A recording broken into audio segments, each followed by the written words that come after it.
coup, si on veut prendre le Cable Center, il va faire un peu la queue. Il y a du monde, hein. Voilà. Donc ici aussi, ils ont leur Brinks. C'est des sacrés camions par rapport à chez nous. Voilà, bah, je sais pas quand est-ce qu'il va partir du coup.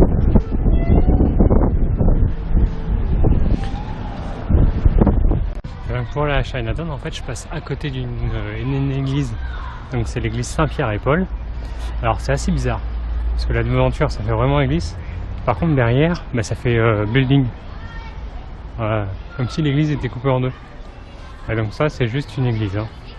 Ici tout est grand.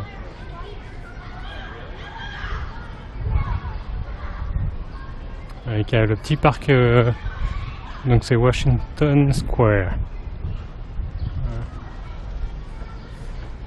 Donc bah, vous commencez à me connaître, parce que l'église, elle est fermée. Voilà, plutôt joli quand même.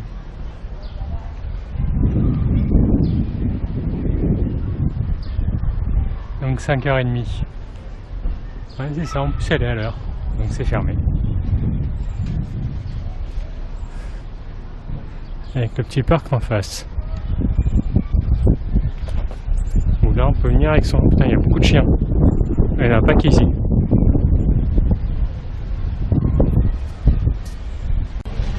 Après je sais pas exactement ce qui se passe ici. Parce que là il y a la police donc qui bloque la route. Et puis de l'autre côté aussi. On va quand même aller voir, hein, les Français sont curieux. Et c'est marrant parce que juste là, eh ben, on a la BNP. BNP Paribas. Voilà, Banque de l'Ouest. Plutôt marrant. Je savais pas qu'ils étaient ici aussi. Et ici donc c'est le quartier italien. Hein. Ça se voit, il y a le drapeau d'Italie là sur tous les poteaux. Et voilà, c'est partout. Jusque de là-bas dans la rue, à partir de la cathédrale. De l'église plutôt, il y en a partout. Alors, maintenant je comprends mieux pourquoi il y avait déjà les flics au sol et les hélicoptères. En fait il y a un bus ici qui a explosé. Enfin qui a cramé, je sais pas exactement. Mais tout le devant s'est foncé. Surtout sur le côté conducteur, c'est assez bizarre. Donc, je sais pas trop ce qui s'est passé. C'est assez ouf. Et du coup il y a des caméras locales un peu partout. Comme quoi on voit vraiment de tout à San Francisco. C'est ouf ça. Bon, ça y est, on commence à arriver dans le quartier chinois. Donc il y en a un, il a dessiné ça, c'est plutôt bien fait. Voilà, donc on arrive direct ici. Voilà, là on peut avoir des Taiwan Boba. Donc c'est la bubble tea taïwanais. Il y a pas mal de restaurants du coup, asiatiques, etc. Ou de magasins chinois. On va aller continuer à faire un petit tour. Et puis là-bas, on le sait très bien hein, qu'on est dans le quartier chinois parce qu'il y a les lampions qui traversent la route. Ici, c'est écrit en chinois avec le canard laqué. Bon, si on ne sait pas qu'on est dans le quartier chinois, asiatique plutôt, c'est pas forcément chinois, c'est très asiatique. Tout à l'heure, j'ai vu vraiment de la nourriture que j'avais l'habitude de manger à Taïwan, des chicken popcorn, enfin des petites popcorn frits de poulet. Des dim sum, des choses comme ça. Ensuite des glaces coréennes. Il y a un peu de tout. Ouais, il y en a pour toutes les cultures asiatiques.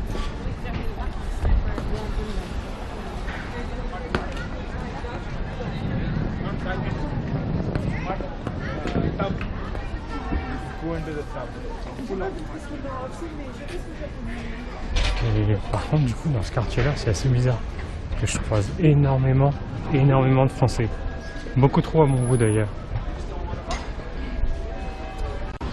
Donc ici ils ont une autre fresque murale, donc on reconnaît le singe, le cochon, le dragon, voilà, qui sont des caractères très asiatiques, des personnages très asiatiques. C'est assez marrant comme quartier, ça change vraiment.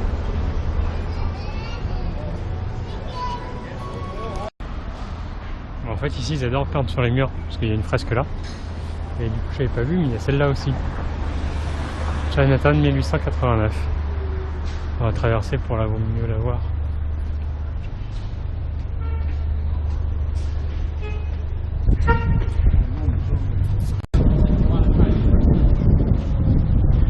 Des heures de ciné ici. Et en fait, du coup, la cathédrale elle est ouverte. Pour une fois, donc bah, je suis rentré dedans. Donc voilà, la cathédrale, c'est quand même.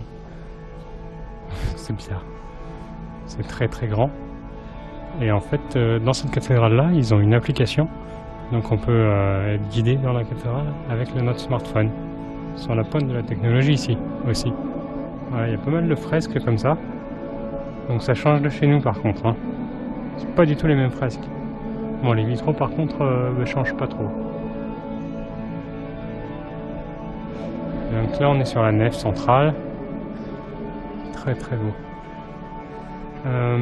Et au fond là-bas, où il y a la lumière, et ben en fait c'est la petite messe. Donc les gens, il n'y a pas beaucoup de monde, hein, il y a peut-être une vingtaine de personnes. Et elle vient juste de commencer parce qu'elle commence à 6h30. Voilà, il est 6h35. Donc ils font ça en musique.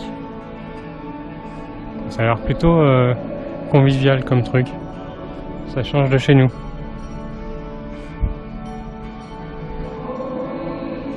Voilà. Donc moi, je vais continuer mon chemin. Et ils ont même mis les drapeaux anglais, américains, etc.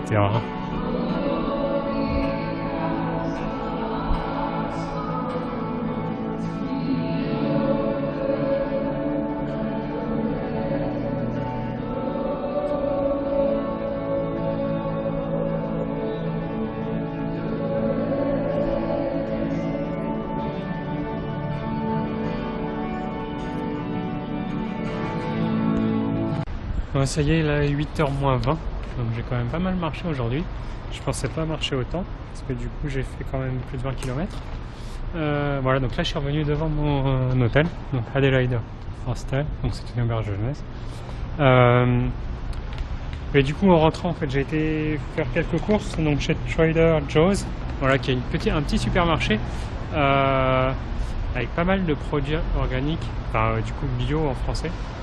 Voilà, et c'était pas très cher, je trouve. C'est vraiment pas très cher comme supermarché, parce que du coup j'ai acheté une salade César par exemple, ça m'a coûté 4 $, un truc comme ça. Et les salades sont en moyenne entre 3,50 $ et 4,50 $, donc c'est vraiment pas cher. La nourriture est pas chère en général ici. Même, par contre, leur paquet de chips c'est en XXXXL. Voilà, ils ont des paquets de 1 kg à peu près. Voilà, après, du coup, ça c'est plutôt un supermarché bio, donc il n'y a pas de gros produits américains comme on peut trouver, je pense, dans les autres supermarchés. Mais bon, du coup, je vais quand même pouvoir manger ce soir, grâce à mes amis japonais maintenant. Voilà, donc c'est tout. Le programme, donc aujourd'hui, on a quand même vu pas mal de choses, je trouve. Et il m'en reste encore pas mal à découvrir. Donc je vous embrasse tout le monde. Bon courage pour vous qui êtes en France. Je pense fort à vous toutes et à vous tous. Et puis moi je vous dis à demain pour une nouvelle journée ici à San Francisco. Salut, salut, salut!